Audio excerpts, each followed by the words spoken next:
ඉතිං මට හිතුවන දෙයක් තමයි මේ අපි අර පෞගේ දවස්කදී කතා කරන්නේ අපේ සස්මිත් මල්ලිගේ පිණිවිති විනිවිනිම කෘතිය ගැන මට හිතුන දෙයක් සහ මේ අදහස මට එන්න හේතුව තමයි ඔහුගේ සෞද්දයක් කියල් තිබුණ අර ඔහුගේ දිග කවි වලින් තමයි අපේ මුහුණු පොතේ සස්මිත්ව දකින්න පටන්ගත්ත කියලා ඉතිං ඒක සාපේක්ෂයි අර මොක දෙකට කියන්නේ අපි කෙනෙක්ව දකින්න පටන්ගත්තේ එයාගේ කොයි කාරදිද කියන එක කොයි කාරදිද එයාව අපිට මුණගැහින්න කියන එක සාපේක්ෂ ඉතින් මමනං සස්මිත කොවිත් කාලටත් කලින් නම් මට මතකටට දකින්න පටන් ගත්තේ එයාගේ ලියමන් ඉතිං අර ඒ ටයිම්ලයින් එක කොයි තැනක දීද අපිට ඔහුව මුණගැහුණ කියන එක සාපේක්ෂයි ඉතිං අපි දකින්නේ එහෙම වුණොත් අපි සාපේක්ෂව ගත්තහම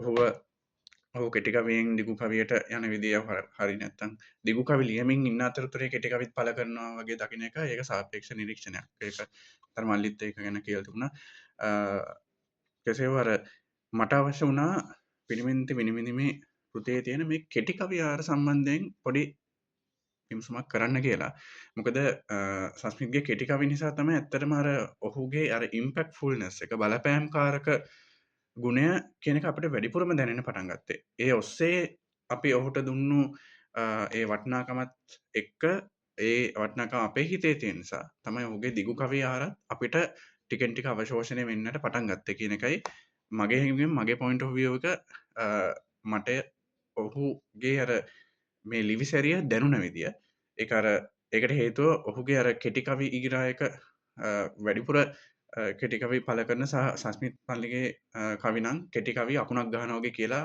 පටලැවිල්ලක් අපිට ඉදිරිපත් කරලා ඔහු නිදමි හරි අවදි හරි කියල සටහන් කරලා යන්න යන එක එන්නේ ඒ කාල තම ඇතරම මම ඔහු දකින්න පටන් ගත්තේ ඉතින් අර මට හිතුණා ඒ ශානරය ගැනත් වෙනම කතා කරන්න ඕනෙ කියලා ඉතිං මේකර මංක වගේ මගේ පළමේදිවෙක් වගේ මේ පහන් ගරේදී වගේ අර ඔහු ෆෙස්බුක් වල පල කරපු කවි අපිට දකිින් ලැබෙන මේ පොතේ ඉතින් මේ පහන් ගරේදිගෙන කවිනම් ඇත්තර මට හිතුණා මට මතකනය හරියටම නමුත් මගේ මතකේ නිවැරදිනං උලියල් තිබුණේ පොරකකා උවසියෝ නිවෙන්නට පතන තිරදමා දිගු කරති පහන්වල සසර කියල් නෙවෙයි පොරකකා උවසියෝ නිවෙන්නට පතන තෙල් දමා දිගු කරති පහන්ල සසර කියල්ද කියලා මට මතකයක් තියෙනවා ලාවට යම්කිසි ඡායාවක් නමුත් ඒ දෙකින් ඕනම එකක් එන්න පුළන් අර අපි කියනවා යම්කිසි දෙයක අර කියනවනේ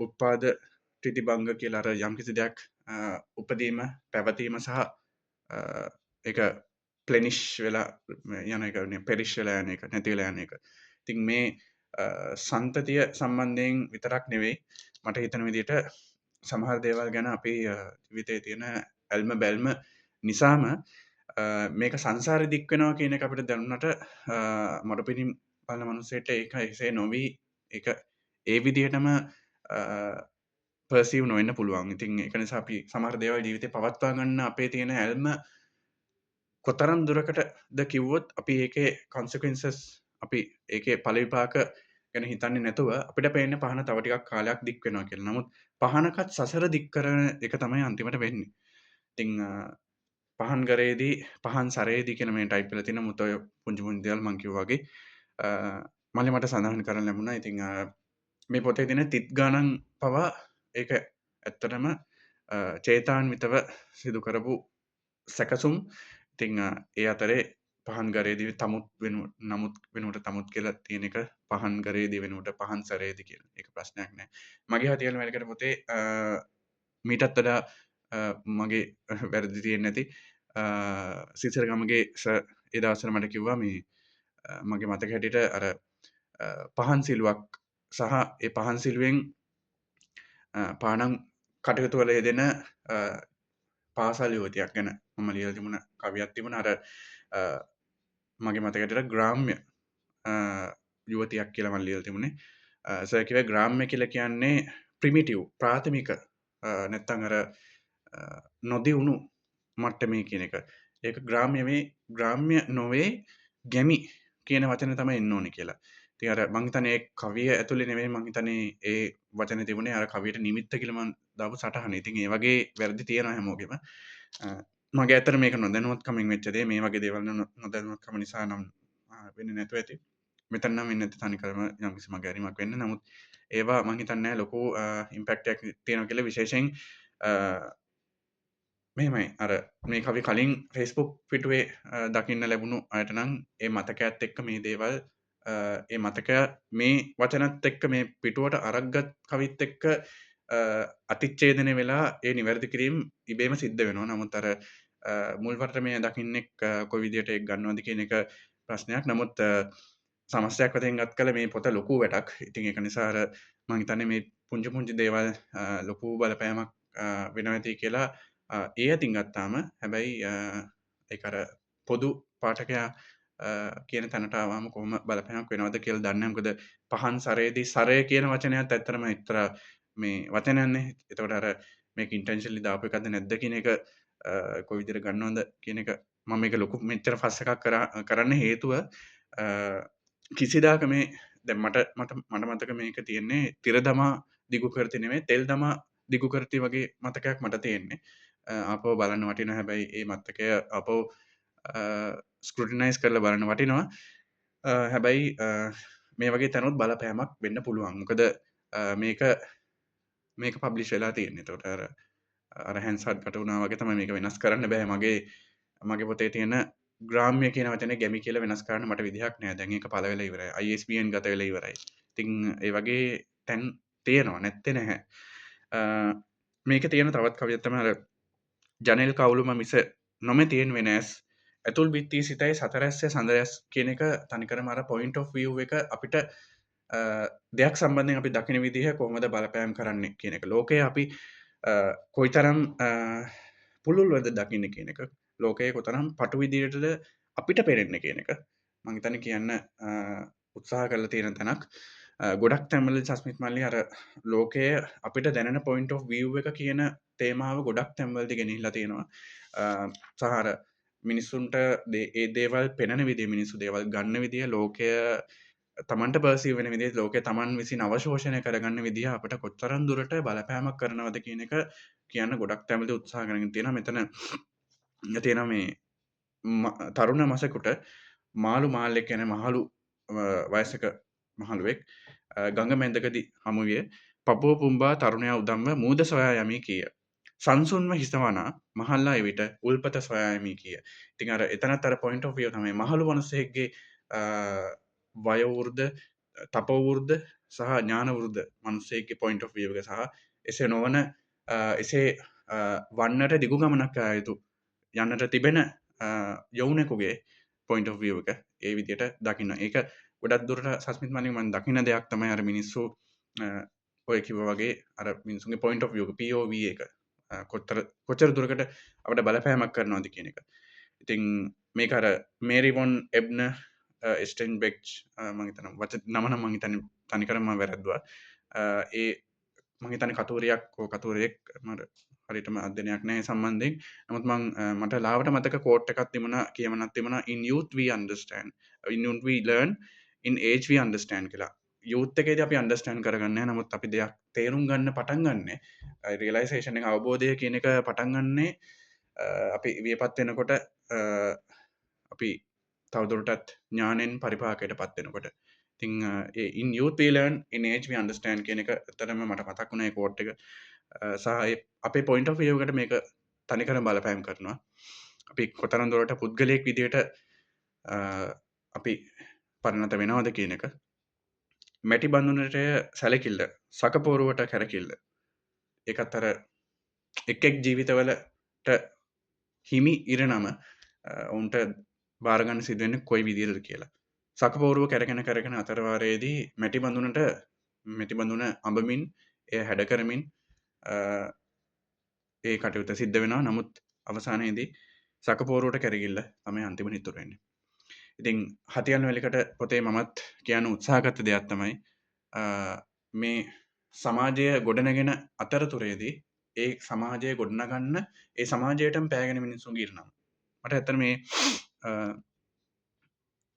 ඒ පොයින්ට් එක ඉදිරිපත් කරන එක හරි වටිනවා. කවිය හෝ ඕනම දෙයක වැදගත්ම පැත්ත තමයි මිනිස්සු වෙනුවෙන් කතා කරන එක, මිනිස්සුන්ට යමක් දෙන්න කතා කරන එක. ඉතින් මේ තැන්වලදී සස්මිත් මල්ලි ලියන මේ හැම මාතෘකාවකම මම හිතන්නේ මිනිස්සුන්ට දමක් ගන්න තියෙනවා. ගන්න උත්සාහ ගත යුතුව තිබෙනවා. ඒ ප්‍රයත්නයට සාධාරණයක් ඉෂ්ට කරන්නට සෞර්ධ පාඨක විදියට අපි වෙහෙසිය යුතුව තිබෙනවා. මේ අක්කේ එපා අම්මගේ ඉරුණු හැට්ටය පාපිස්සකට දමන්න. කොහොමනම් හිත හදාගන්නද ඒ පපුවේ පය පිහින්ඩ. අම්ම පාවිච්චි කරපු හැට්ටයක් වුණත් අපිට මහත් පූජනීය තත්ත්වයක් උසුලනවා. එකට හේතුව මේ අවිඤ්ඥානික දේවල් මේ අප්‍රාණික දේවල් වනත් යම්කිසි ආකාරක පූජනීය සප්‍රාණිකත්වයක් ලබනවා. ඒ දේවල් ඇසුරු කොටගත් පුද්ගලයන් එක්ක මංහිතන අර මට හරිට මතනය රත්න ශ්‍රීසගෙත් කයිපොතක් තිබුණා. ඒ මංහිතන වස්නානය වෙන්න ඕනේ මංහිතන මේ කවියෙන්නේ අර ටයක් වංශවත් බවලතෙක්කුගේ බවලතයකුගේ ඒ සෙරපුයගලය මේ පරිස්සං කරන ඒ මෙහිකාරිය ගැන ලිය තිබෙන කවියක් මංහිතන්නේ බබනෝන හරි මොකකරේ වචනයක් තිබුණ මට මතකනෑ. ඒ කාන්තාව වැඳුම් පිදුම් කරනකට විහාරයට වෙලා ඒ මෙහිකාරය විසින් ඒ සෙරපයුගලය පරිසං කරනවා. තිං අර ඒ වගේ කතාවක් ඉතින් ඒ සෙරපුගලට මහා වූ වටනාකමල් ලැබෙනවා. ඒක අයිති මනුස්සය අනුව ඉතිං මට කියන් තියෙන අර මේ හැට්ටය අම්මගේ නොවනානම් සමට වෙනත් වටනාකමක් ලැබෙන පුළන් විට අඩු වැඩි වශයෙන් වෙනස් වෙන්න පුළුවන්. අපි අහල් තිනවා කතාව කර ඉස්සර බුද්ධ කාලීනව අපපු කතාවක් ඒ ජීවරයක් පාවිච්චි කල්ලා අවසන් වනාම ඒක තවතවත් දේවලට කොට්ටේ කුරයක් විදිට පාපිස්නාවක් විදිට තවතවත් දේවල් ඉදිට පාවිච්චි කරන්න ලඟේ තොට ඒකර චීවරයක් දැරුවේ මේ වගේ සංගපීතුන් වහන්සේ නමක් කියන එක එතැන්දි කියවුණේ නැහැ. එකන්නේ ඒ වගේ පුද්ගලෙකු විසින් දරන ලද දෙයක් පාවිච්චි කරන ලද දෙයක් පරිහරණය කරපු දෙයක් අවසානයේදී පාපිස්නාවකට උන්නත් පාවිච්චි කරන්න පුළන් කියන එක ඒවගේ කතාවක් ආවට එකඉතින් අර මට හිතෙන් අපි සමාජයක් විදියට සමහර දේවල්වලට දෙන්නවනේ වටනාකම අපිම තමයි ඒ දේවල්වල තීරකයා. ඉතින් ඒ බුද්ධ කාලන කතාවත් එක් ගත්තහම මේ කතාවෙදී අපි අම්මට ලොකු වටනාකමත් දෙනවා එක දිය යුතුයි. ඉතින් අර මට කියන තියෙන සමාජයක් විදිහට අපි අතේ තමයි තියෙන්නේ. අපි දේවලට කොච්චර දුරට වටනාකමත් දෙන්න ඕනෙද දීලා තියෙන වටනාකම් කොතරම් දුරට නිවැරදි වෙන්න ඕනද කියන එක මං කියන්නේ මේ කවි වැරදි කියලා. නමුත් ඒ කතාවල් මට මතක් වෙනකොට ඒ හා සම්බන්ධව කියන පූරාපල ගැලපීමක් කරන්න උත්සාහ ගන්නකොට මට හිතෙනවා අපිම නේද සමාජයක් විදිහට දේවල්වලට වටනාකම් දෙන එක තීරණය කරන්න කියලා. ඉතින් අපි කියනවා පියසෙනෙහසට කවිය ලියවුණාමදි කියලා. ඉතින් අර එතනදී අපි කියනවා එහෙම කිව්වත් අවසානයේදී අපිම සමාජයක් විදිහට තීරණය කළා තියෙනවා Tamanගේ පණ නලින් මේ සංසාර ගමනට එකතු වෙච්ච පුරුකක ගැහණු පුරුකක යොවුන්විය එළඹෙන ඒ පරිච්ඡේදය මුලදී ඒ කවුගේ ලියවෙලා මදි පිය චරිතය ප්‍රිය චරිතය නෙවෙයි ඒ පියවරුන්ගේ චරිතය අවසානයේදී නේද ඒ දොර මංකඩින් එපිට තියන්න අපි සංස්කෘතියෙන් අපි හැඩගැහිල්ලා තියෙනවා. ඉතින් ඔහුගේ පණනලින් තමයි මේ පුරුක සංසාරයට එකතු වුණේ. ඒ දුහිතෘ පුරුක. නමුත් අපි සමාජයක් විදිහට සංස්කෘතියක් විදිහට තීරණය කළා තියෙනවා ආදිකාලීනව කවුරු හරි පටන් ගත්තේ මේ මිනිස්සයාගේ ඉඳන් ඒ මිනිස්සයා පවා දොරෙන් එපිට තියන්න. ඔහු පිරිමියෙක් වීම නිසා. ඉතින් සමාජය තමයි හැමදේම තීරණය කරන්නේ.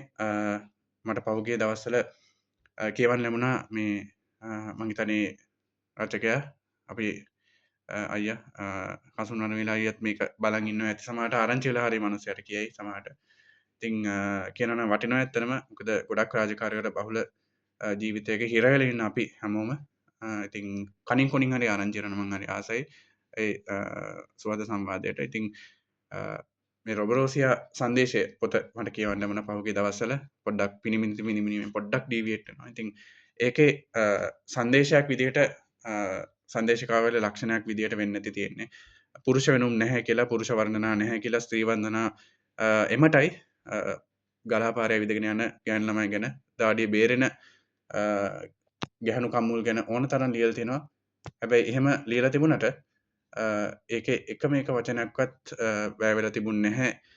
කොච්චර දුරට තාවර වෙන පුරුෂ ජීවිත ගැන. ඉතින් නවීන කාලේ සංදේශයක් වුණත් ඒ මෙතෙක් කල් අපි කරපින්නාගෙන ගියපු සංදේශ කාව්‍ය වල ලක්ෂණ ඒ විදිහටම රකින්න ආරක්ෂා කරලා තියෙන මේ රැකීම, මේ ලක්ෂණ රැකීම, වටිනාකම් දීම කියන දේ තුළ තීරකයා වෙන්නේ, අවසන් තීරකයා වෙන්නේ අපි විතරමයි. ඉතින් ඒක නිසා තමන්ගේ තීරණය අනුව තමයි හැමදේම වැඩ කරන්න. නමුත් ඒ අයිතිය අපි හැමෝටම තියෙනවා. කරන්න ඕනේ මොකද්ද කියන එක තීරණය කරන්න. ඉතින් පුරුෂ වුණත් ස්ත්‍රී වුණත් අපි හැමෝම අවසානයේ මනුෂ්‍යයෝ.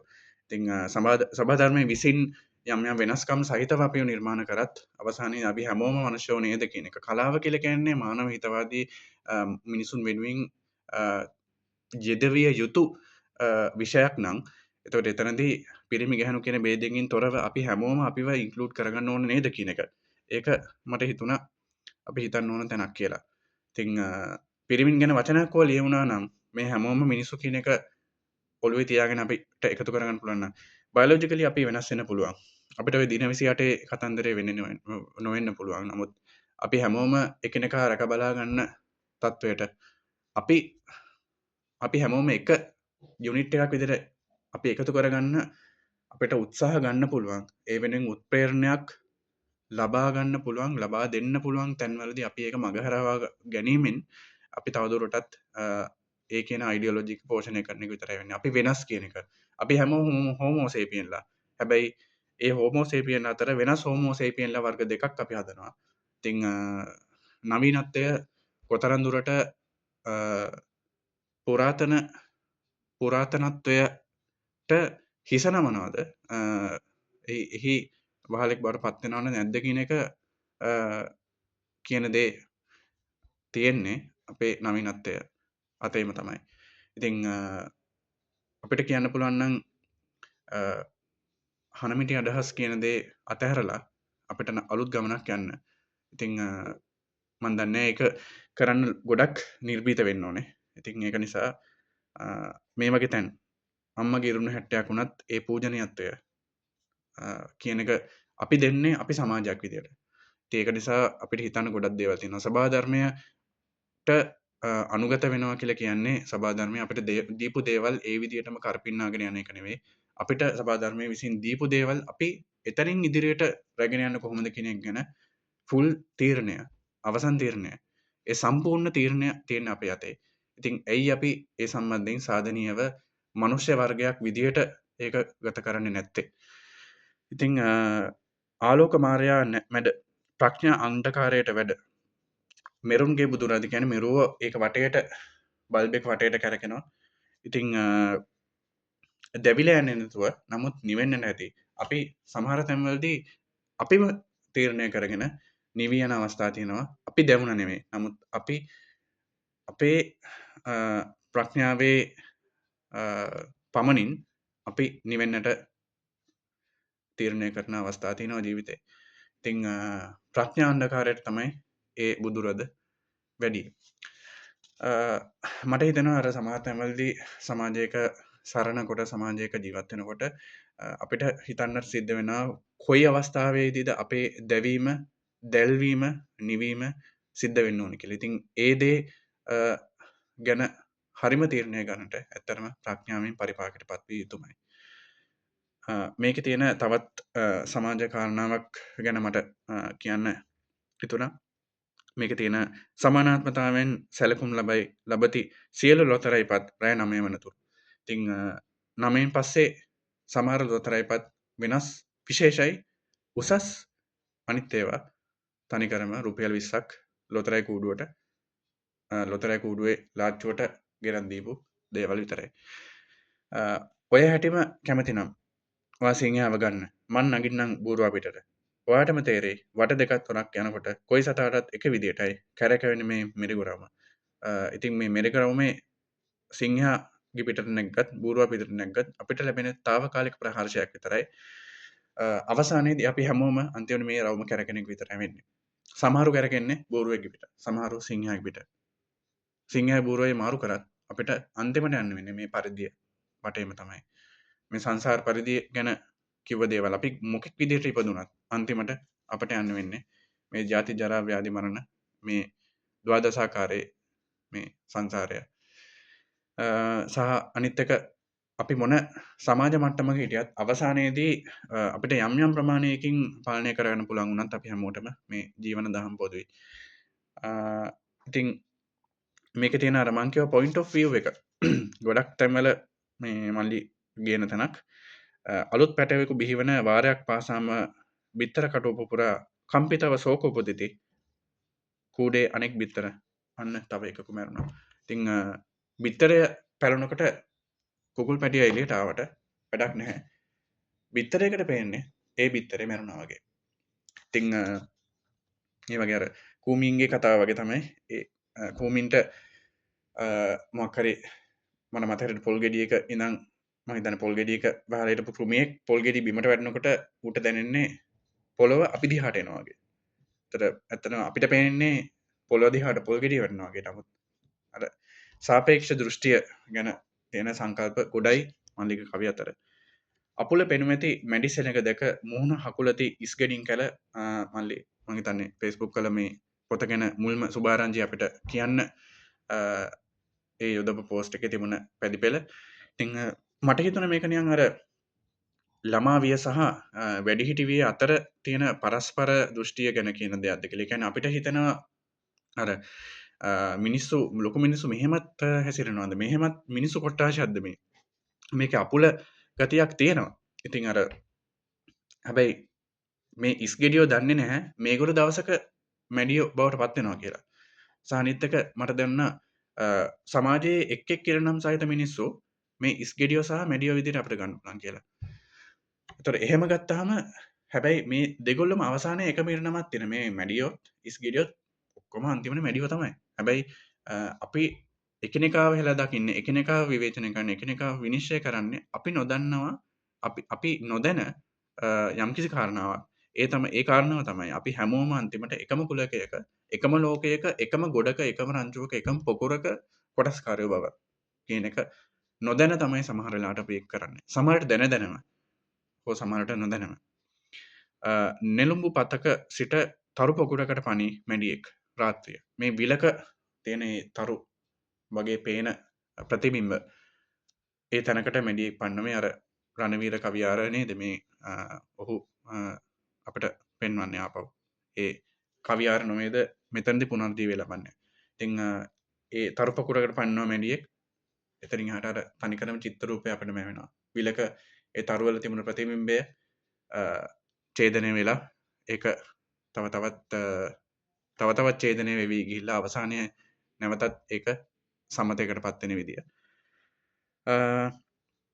මේකේ තියෙන ගොඩක් අර මගේ සිත්ගත කවියක් තමයි මේකේ පිනිමිනිති විනිවිනිමි කියන නමම තේමාව කොටගත් ඒක නමක් විදිහට දාන්නේ 44 කියලා විතරයි දාලා තියෙන්නේ. ඉතින් ශුද්‍රයයි ශෝක නොකරන් ශුද්‍රයයි ශෝක නොකරන් ශෝක නෙමෙයි ශෝක නොකරන් පිනිමිදිති මා ප්‍රියේනි පුරසඳේ මනා පිළිමිබු තොප සැමට එක බැගිනි. හැබැයි සෛර සාගරයේ ලොකුයි කියලා කිව්වට එකම එක ප්‍රතිබිම්බයක් විතරයි මුළු මහත් සාගරයටම තියෙන්නේ. ඉතින් අර පුංචි පුංචි ජීවිත පුංචි පුංචි වටින ජීවිත පුංචි පුංචි විශේෂ ජීවිතවල ඒ ජීවිතවලටම අනන්‍ය වූ ඒ ජීවිතවලට හිමි වූ ස්පාර්ක් එකක් තියෙනවා. ඒ එලි ලකුණු තියෙන ජීවිත. ඉතින් ඒ ජීවිත වෙන වෙනම ගත්තාම ඒ ජීවිතවලට වටිනාකමක් තියෙනවා. ඉතින් මේ හැම දෙයක්ම එකතු වෙලා අන්තිමට අපිට ලැබෙන පිරිපුන් ඉමේජ් එක ඒ පිරිපුන් ප්‍රතිබිම්බය අපිට කොච්චර වටිනවද කියන එක. හැබැයි මේ ඒ ජීවිත වෙන වෙනම ගත්තාම තියෙන වටිනාකම අපිට මිල කරන්න බෑ. සාගරය කියන එක ඔච්චර ලොකු වුණත් එකම එක ප්‍රතිබිම්බයක් පමණයි දරන්නේ. පිනිමිදිත වෙන වෙනම ගත්තාම අපිට ඒ පිනිමිදිත විනිවිදින අවස්ථාවේදී ඒ වටිනාකම අපිට දැනෙනවා. ඒ ස්පාර්ක් එක අපිට පේන්න පටන් ගන්නවා. ඉතින් මේ වගේ මිනිස්සු අපිට ජීවිතේ ඕන තරම් දකින්න පුළුවන්. පුංචි මිනිසුන්ට ඒ මිනිසුන්ගේ කොතරම් දුරට වටිනාකමක් තියෙනවද? කොච්චර දුරට ඒ ස්පාර්ක් එකක් ඒ ගිනි පුපුරු කොච්චර දුරට තියෙනවද? ඉතින් සමාජයේ විනිවිදිද්දී ඒක ඒ සමාජය ඇතුලේ මහා සයුරද නැත්තම් පිනිමිදිදිද කුඩා විල් තෙරක්ද කියන එක අපිට සලකන්න බැහැ. ඒවාට අනන්‍ය වුණු ඒ ගිනි පුපුර අපි දකින්නම ඕනේ. ගලා ගිය මග නිමා වුණු තැන සිතාගත්තා ගඟ මෙතන වෙන්නැති මුහුද. ගඟ කැමති ලෙසකට සිතා ගන්නට හැර කිසිත් නොදොනාම කරපාන උන්නාරට. ඉතින් අපි සමහර තැන්වලදී අනිත් අයගේ පොයින්ට් ඔෆ් views වෙනස් කරන්න උත්සාහ ගන්නේ නැහැ. අපි විදර්ශනාත්මක අපි අවබෝධාත්මකව අපිට හිමි ප්‍රඥාවේ පමණින් සමහර තැන්වලදී මුනිවට රකින්න සිද්ධ වෙනවා. අපි වෙනස් කරන්න උත්සාහ ගන්න නැහැ, වෙනස් කරන්න අවශ්‍යත් නැහැ. සමහර මිනිස්සුන්ගේ පොයින්ට් ඔෆ් view, සමහර අයගේ දෘෂ්ටිකෝණයන්. ඒක ඔවුන්ට හිමි තම තම නැන පමණින් දකින දැකීමක්. ඉතින් ඒක ඇත්තටම කියන්න ඕනේ සහ සිතාගත්තා ගඟ කියලා කියන්නේ নিরপেක්ෂ සත්‍යයට අතිච්ඡේදනය නොවෙන්න පුළුවන් එකිනෙකා මේ සමාජයේ දේවල් දකින විදිය. තම තමන්ගේ ජීවිතය ගෙන යන්නට තීරණය කරන විදිහ සාපේක්ෂයි සහ ඒ ගැන අපිට විනිශ්චය කරන්නත් අයිතියක් නැහැ. හැබැයි අපි දැනගන්න ඕනේ එකිනෙකා වෙනස් කියන එක. නානත්ත් කාය නානත්ත් සංඥා. එක එක මිනිස්සු දේවල් ගන්න විදිහ වෙනස්. ඉතින් ඒකෙත් අමුතුම ලකායක් තියෙනවා. අමුතුම මරුවක් තියෙනවා. හැබැයි ඉතින් ඒ හැම දෙයක්ම අතර අපි දැනගන්න ඕන දේ තමයි සමහර මිනිස්සු දේවල් අල්ලගන්න තැන හරිද වැරදිද කියන එක. ඒකත් සාපේක්ෂයි. සිතීමේ හැටියට තියෙන හැටියට මෙතනින් ඉවරයි පාර. එයින් ඔබට ඇත්තේ නොපැහැදිලි මීදුම. මග ලකුණු කොට තිබුවෙන් ගෙවා ආ මිසක මෙතෙක් වේලා අප පසු කළේත් ඔය කියන මීදුමම නොවේද. ඉතින් මට කියන්න තියෙන්නේ මේ මීදුමක් දිගේ මේ කවි මගක් ඔස්සේ අපි මේ ගමන් කරලා තියෙන්නේ. ඉතින් තවත් මේ මැප් එකේ යන්න තැන් ගොඩක් තියෙනවා. ඉතින් මම මේ කෙටි කවි ආරට ගැන කතා කරන්න වෙනම මේ විදිහට කතාවක් ගත්තේ. අනිවාර්යෙන් මේක කතා කරන්න ඕන තැන්. පසුබිමින් අපේ එන ඔය වැස්සේ සද්ද එහෙම වැඩි ගණන් ගන්න එපා. ඉතින් මල්ලිගේ අර දිගු කවි ගැන මම ඉතින් අර පොඩ්ඩක් කර හදිස්සියෙන් වගේ කතාවක් කරාට මේක කියන ගොඩක් කවිවල විමසා බලන්නට වටිනා තැන් තියෙනවා. ඉතින් මම කැමති තවත් මිනිස්සු මේ ගැන කතා කරනවට තවත් ලියනවට ඔවුන්ගේ ප්‍රකාශ කිරීමේ තැන්වලටත් මං ආසයි. නමුත් තවත් වටිනවා. ඇත්තටම මං කිව්වා වගේ ඒක මම මේ කාලේ ගත්තෙත් සති අන්තය වෙනුවෙන් පොඩ්ඩක් ගෙදර ආපු වෙලාවේ මං හිටියේ පේරාදෙණියේ. දැන් මං ඉන්නේ කොළඹ හසයට. ඉතින් වෙලාව අරගෙන කියවන්න ඕනේ පොතක් මේක.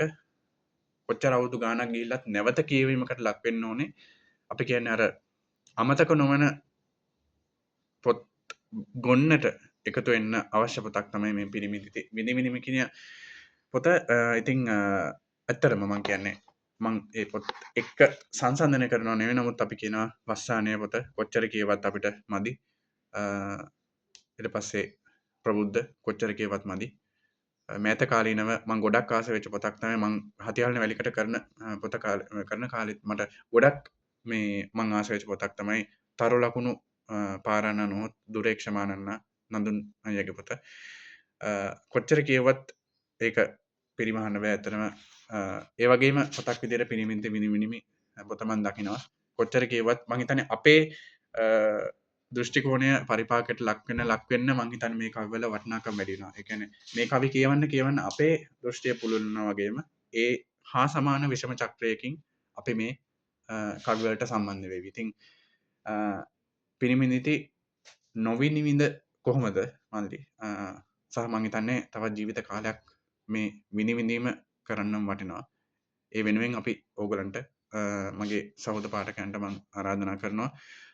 මට හිතෙන්නේ මම මේ කතාවෙන් යම්කිසි ආකාරයක ඉස්පාසු ලද කාලයක් වැය කරන්න මට පුළුවන් වුණා. මොකද පමා වී හෝ ඒ දේ කිරීම සිදු වෙන්න ඕනෙමයි.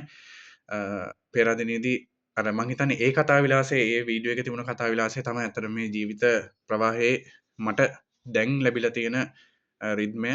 නමුත් එය එසේම නොවි පවත්වා ගන්නට යම්කිසි ආකාරයක මල්ලිගේ වචන වලින්ම කිව්වත් ප්‍රයාසයක් දරන්නම් වෙනවා.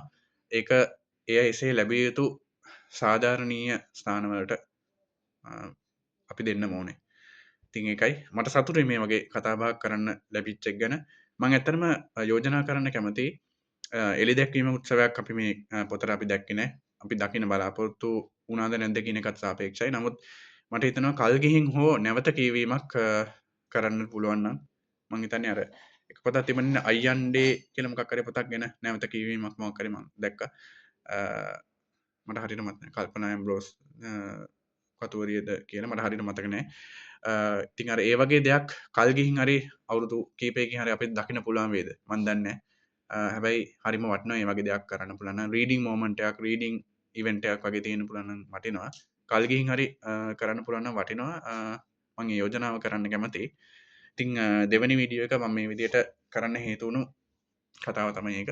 ඉතින් බොහොම ස්තුතියි මේක මේ පැය භාගයක් තිස්සේ මේක දික් වෙන්න හේතුව මම හිතන්නේ අනිවාර්යයෙන්ම අපි යොදන්න ඕන කාලය ඔයගොල්ලෝ මේක බලන්න ඕන යොදන කාලය මම හිතන්නේ අපිට යන්නේ නැහැ. ගුණාත්මක කවියට බහින්න කැමති මිනිස්සු මං හිතන්නේ මේ ව්‍යායාමයේ යෙදෙන්නම ඕන දෙයක්.